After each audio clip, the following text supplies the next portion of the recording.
Just as things like composition and perspective have evolved throughout all the periods of art history, so too has the dynamism and sequential storytelling of comics throughout their evolution. In this video, we're going to use a classic Golden Age comic, perhaps the most famous Golden Age comic, Action Comics #1, to study how it differs from comics of later ages. And I'm going to reimagine how one of the sequences from that classic comic might look like if drawn with some of the principles from those later eras. Welcome back to my channel. My name is Thomas Patilli. I'm a comic book artist and an illustrator, and I recently picked up this new facsimile edition of Action Comics #1. I'm sure we're all familiar with this comic, it being the first appearance of Superman. Also, it having one of the most recognizable covers ever. But honestly, this was the first time I actually looked at the contents of the comic itself. And I was surprised to learn that it was more of a collection of short stories rather than one big Superman comic.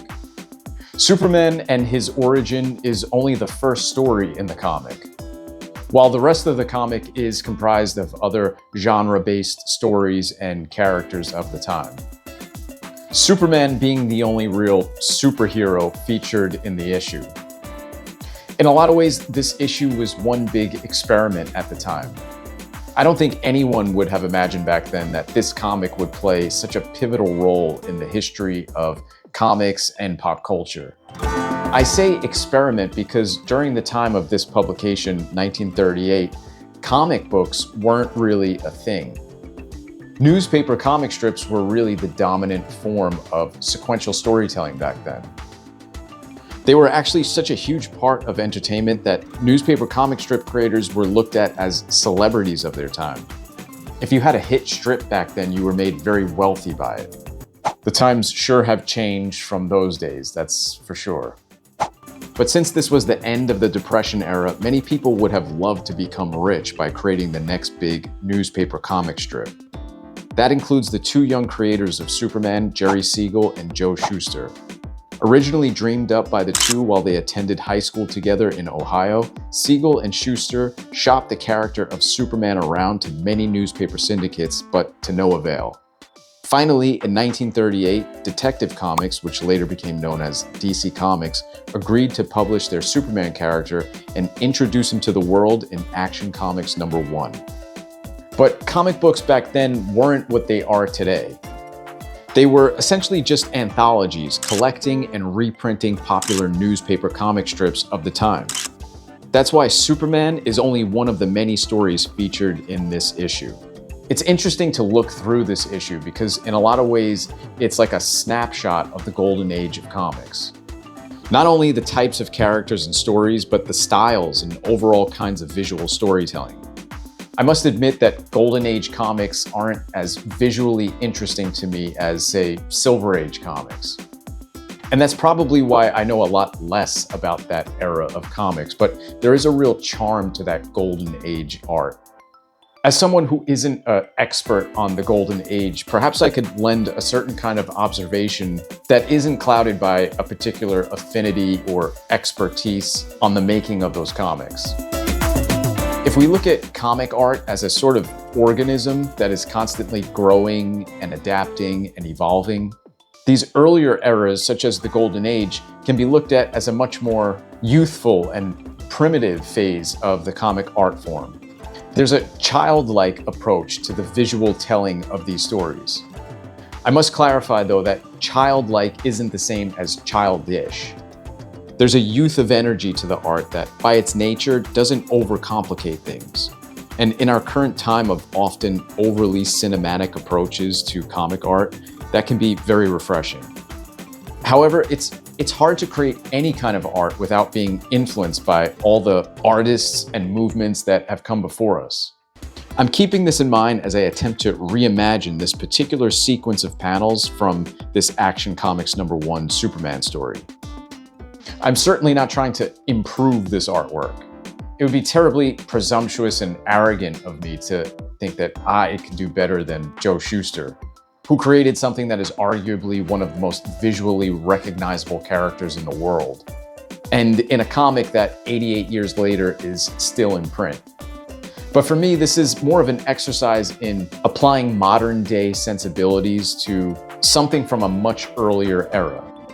It's really more of an homage and tribute more than anything else.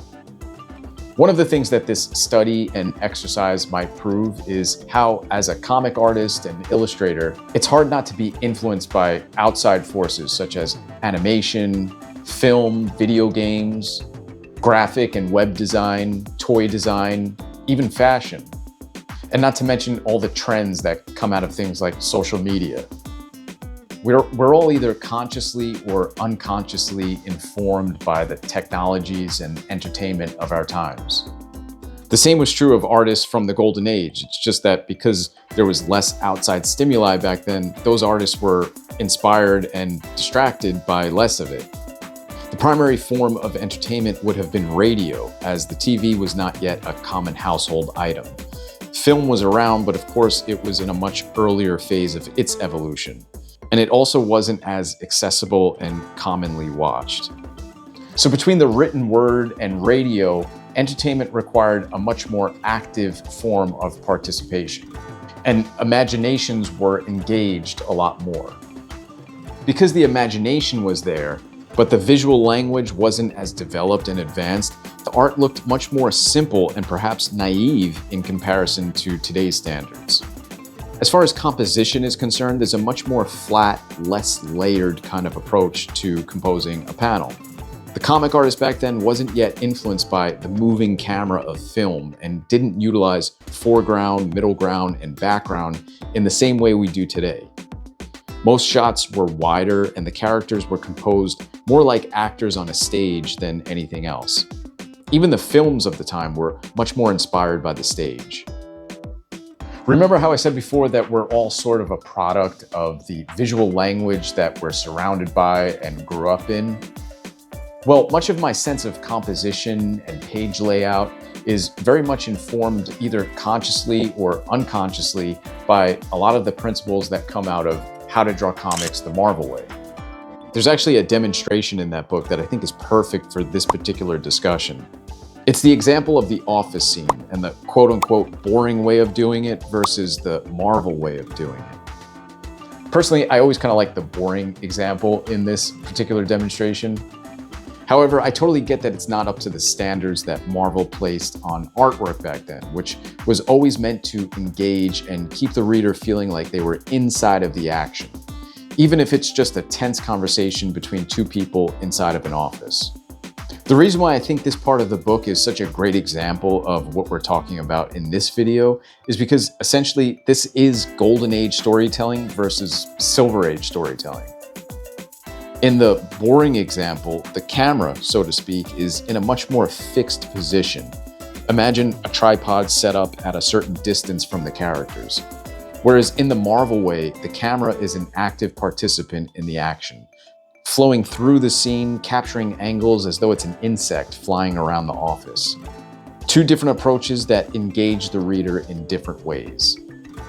As modern day artists, we have the luxury of being able to reference these different types of approaches to storytelling and have the reader engage with the story in different ways. In film, for instance, you can think of this fixed camera approach as a more Wes Anderson style of filmmaking, whereas the Marvel way might be more comparable to an Alfred Hitchcock approach. Both of them are valid and appreciated in different ways depending on their audiences and genres. We can't forget though that at a certain time, whether in film or in this case comics, the makers and creators only knew what they knew and were only able to work with what was available at the time. Their style was much more of a practical decision, whereas today it's more of a stylistic decision on the part of whoever is making the film or comic. It's only with the accumulated visual language of film and comics that we could apply these techniques and use them as referencing tools to communicate with the reader or viewer something about what they can expect the overall tone of the product to be. In this way, I can't help but make the comparison of these Golden Age comics with what, for lack of a better word, would be called alternative comics today. Alternative comics sort of remind me of this golden age style of drawing and storytelling, perhaps as a way of purposely setting themselves apart from the mainstream and attracting a different kind of audience. One that might fancy themselves counter to the mainstream and the flourishes of modern comics. I'm not going to say that there's a deliberate effort to ape the style and structure of these comics. I don't think that's the case. But I do think that some of the more subtle and flat compositions that come along with alternative comics are sort of referencing an era that came before the use of dynamic drawing and page layout. It's just an observation I can't help but notice as I look through this issue. Looking through this golden age artwork more closely and dissecting it in a way that I haven't really done before allowed me to wonder more about the creation of this stuff. From what I gather, original comic art back then was drawn bigger than it is today, roughly 13 by 19. And as I understand it, before 1967, most comic art was drawn at that size. It wasn't until 1967 that the industry standard changed to the 10 by 15 drawing area that most of us are used to today. That means there would have been a lot more real estate on these pages back then, allowing artists like Joe Shuster to really let the ink flow and make sure as much detail as possible remained on the final printed page. Printing back then was in a much more primitive stage than it is today. And because of that, artists needed to draw things as clearly and boldly as possible in order to account for the inevitable loss of detail that would occur after printing. This is the true DNA behind what we call the comic book style. Feathering on hair and drapery, strong outlines, black spotting, bold lettering.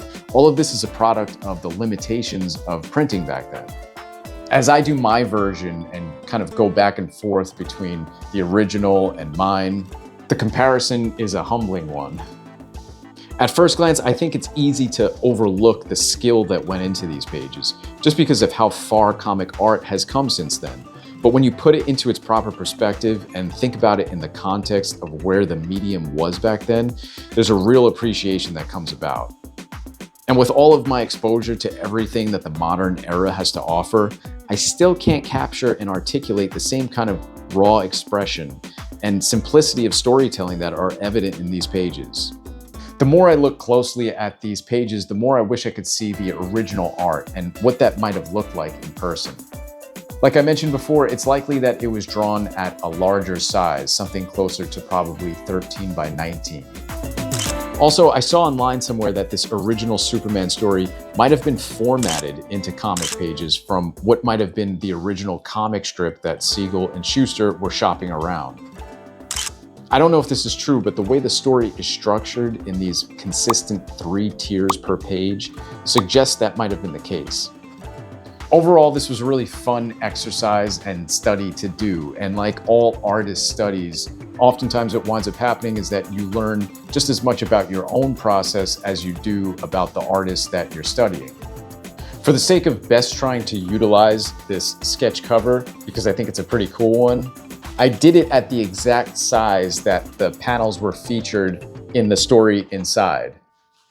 But perhaps in a future video, I could do another recreation of Golden Age era artwork and do it more at a size that was likely being used back then. So if you'd like to see me do another Golden Age era style recreation and study, but drawn at a bigger size, let me know in the comments below and I can throw that into a future video. Speaking of this particular sketch cover, I also drew on the back of it. It's a panel study and interpretation from one of the other stories in this issue of Action Comics.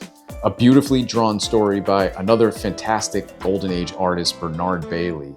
I talk about some of the artwork from that particular story, as well as some of the process behind this particular recreation and homage over on my Patreon. If you're interested in watching that, plus a whole bunch of other process videos, bonus footage, and stuff I don't post anywhere else, check out the link in my description to sign up. Hope to see you over there. Also, before I go, I wanted to tell you about a really cool podcast that is helping to make this particular video possible. It's called Nerdy Musings Podcast. Every week, podcast host James Foster hangs out with professional artists and writers from Marvel, DC, Image Comics, and discusses their creative process, tips for aspiring creators, breaking into the industry, and so much more. I myself was a guest on the Nerdy Musings podcast, and I had a really great time talking with James. He's got a very natural and conversational way of talking with his guests that's both enjoyable to be a part of as well as listen to. I had a great time being on the podcast, and I appreciate James asking me to be on the show. You could listen to my episode as well as all of the other Nerdy Musing podcast episodes on YouTube or on your favorite audio podcast platform. New episodes drop every Monday at 6 a.m. Pacific time. And if you're a small business or creator that has a product or service that is relevant to this channel and would like to share that with the folks watching my videos, feel free to get in touch about advertising on my channel. Sponsorships and advertising are a really great way of building this channel up and ensuring that I'm able to continue making cool videos like this. Another way to do it is by liking this video. So if you like this video, hit that like button. If you're not subscribed yet, please do consider subscribing to my channel if you want to see more videos like this in the future. And if you know someone who might enjoy this video or some of the other videos on my channel, please do share it with them. It all helps the channel greatly. Every little bit counts, and I appreciate all of it, so thanks so much. Anyway, that's all I got for this video. I hope you enjoyed it. If you have any questions or comments about Golden Age stuff or anything you saw in this video, please do leave them in the comment section. You can find all relevant links in the description of this video. And I think that's about it. So thanks again. I'll catch you in the next one. Take care.